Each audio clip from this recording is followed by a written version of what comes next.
ஆதிவள்ளி கைலையிலே உனக்கு என்ன ஆச்சுமா? என்னமா மோசம் நடந்தது? பகவான் இல்லாத கைலியிலே உனக்கு பழி மோசம் ஏற்படுண்டா? ஈசன் இல்லா வாசலிலே உனக்கு எதுவும் மோசம் நடந்தது உண்டா? ஏ பகவானே, ஐயா பரம்பொருளே, நீங்களே படி இழக்க போறீங்க. ஆமா, எல்லா உயிர்களுக்கும் பட்டினி இல்லாம தான் படி இழந்து கொண்டு வந்தீராம். இல்ல பட்டினி போட்டுத்தான் வாரீர்களா? அதுவே நான் பரிசோதிக்க வேண்டும் பகவானே. சரி அம்மா பார்வதி, ஐயா, கல்லுக்குள் இருந்தாலும் கடவுளறியா மாயம் கிடையாது. ஆமாமா. செப்புக்குள் இருந்தாலும் சிவனறியா மாயம் கிடையாது. ஆமாமா ஆமா. அப்ப நான் பகவானே, ஐயா, என்னிடம் 2 சிச்சு உயிர் பட்டினியோட இருக்கு. ஆமா. ஏ பார்வதி, ஐயா, அந்த சிச்சிரும்பை எடு காமி பாப்போம். ஆமா. உடனே அம்மை உமையவள் பார்வதியோ, சரி, அவ முந்தானைய உழைக்காளே. அம்மை உமையவள் பார்வதியா பிடித்தடைத்த சிச்சிரும்பு விளையாடிக்கை கவி கொண்டு சுத்தி சுத்தி வருகோதையா, சுத்தி சுத்தி வருகோதையா, அங்கே சூடாகட்டும் போடுதையா, சுற்றி சுற்றி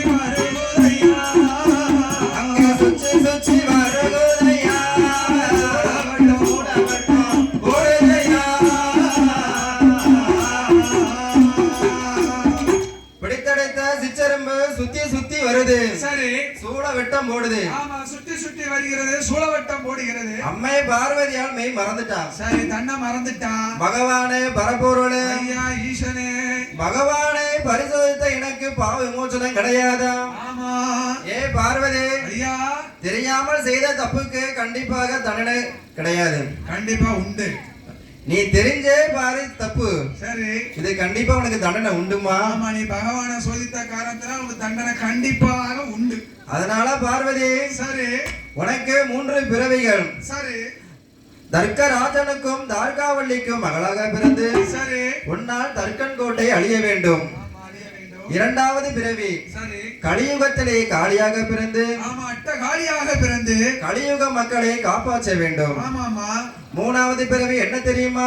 என்ன பிறவி? பேச்சியாக நீ பிறந்து தினமும் சோறும் தின்பாயம்மா. ஆமாமா. அது மட்டும் இல்லாமல் என்னை பிரிந்து 7.5 வருட காலம் தவம் இருக்க வேண்டும். சரி, பகவானே பரம்பொருளே, ஐயா, உம்மை பிரிந்து நான் ஒரு நாள் ஒரு பொழுது இருக்க மாட்டேனே பகவானே. நொடி கூட உங்களை பிரிந்து இருக்க மாட்டேன் பகவானே. ஒன்னால் தர்க்கன் கோட்டை அழியும் போது மாலை மனம் முடித்து ஆதிவள்ளி கைலைக்கு அழைத்துக் கொண்டு வருவேனுமா? சரி, அதே போல் கலியுகத்திலே காளியாக நீ பிறந்தான். ஆமா, வண்டுபுத்திர வைரவனாக உன் பின்னால் வருவேனம்மா. சரி ஐயா. நீ மாளிகை கூட பேச்சு ராட்சதையாக நீ பிறந்தால், பேச்சு பிரம்ம ராட்சதையாக பிறந்தால், மாயாண்டி சுடலையாக உன் கூட வருவேனம்மா. மாயாண்டி முண்டனாக நான் வருவேனம்மா என்று வாழ்த்தி வரத்தை கொடுத்த அம்மை உமையவள் பார்வதிக்கும். சரி, அம்மை உமையவள் பார்வதி ஆதிவள்ளி கையிலே விட்டு, சரி ஐயா, இமயகிரி பர்வதத்திலே குளித்து மலை நீராடி, சரி, மாச்சுடுத்தி பட்டுடுத்தி திருநாறு காப்பு நின்று, ஆமா, தவச்சாலையை எப்படி தெரியுமா அலங்கரிக்கிறார்? எப்படி ஐயா அலங்கரிக்கிறார்? சாந்து கொண்டு தர்றை மூலிகை, சாந்து கொண்டு தர்றை மூலிகை, சாந்து கொண்டு தரை மூலிகை, தரை மூலிகை, ஆமையோ சொல்ல ஐயோ, அவ சந்தனத்தால் கோலம் போட்டால் கோலம் போட்டார், சந்தனத்தால் கோலம் போட்டால் கோலம் போட்டார், மாவு கொண்டு தர்றை மூலிகை, மஞ்சளால கோலம் போட்டார், மாவு கொண்டு தரை மூலிகை, மஞ்சளால கோலம் போட்டார், பால் கொண்டு தர்றை மூலிகை, பன்னீரால கோலம் போட்டார், பன்னீராலே கோலம் போட்டார், பால் கொண்டு தர்றை மூலிகை, தரை மூலிகை, தரை மூலிகை, பன்னீரால கோலம் போட்டார், கோலம் போட்டார், பாலு கொண்டு தரை மூலிகை, தரை மூலிகை, தரை மூலிகை. பன்னீராலே கோலம் போட்டார், கோலம் போட்டார். ஆட்சி நல்ல மணலெடுத்து அரணாரை போல உருவம் செய்து, ஆமாமா, சேச்சு நல்ல மணலெடுத்து சிறனாரை போல உருவம் செய்து, சரி ஐயா, அம்மை உமையவள் பாலவரையோ 7.5 வருட காலம் தவம் இருக்கின்றார். பகவானை நினைத்து பாரதவம் இருக்கிறாள்.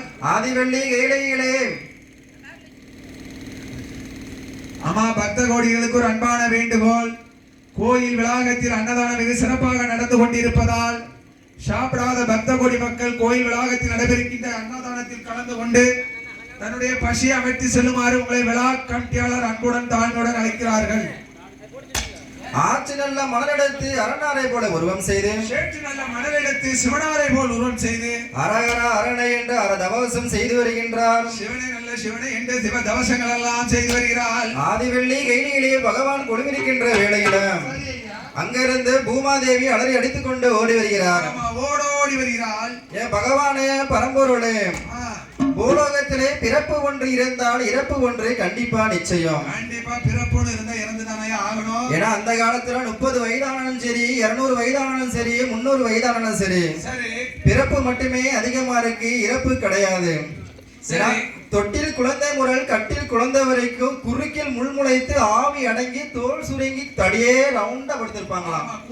குறியிருவாங்க அந்த காலத்து மக்கள். அந்த காலத்துல அப்படி இருந்திருக்காங்க. சரி, அதனால பகவானே எனக்கு பிறப்பு விரியத்தை குறைத்து தர வேண்டும். சரி, பகவானும் ஏ பூமாதேவி நீ பூலோகத்துக்கு போ, உனக்கு பிறப்பு விரியத்தை குறைத்து தாரன் என்று சொல்ல சரி, வள்ளுவனை தான் அழைத்து லோகத்துக்கு சென்று பறையோசை அடிக்க வேண்டும்.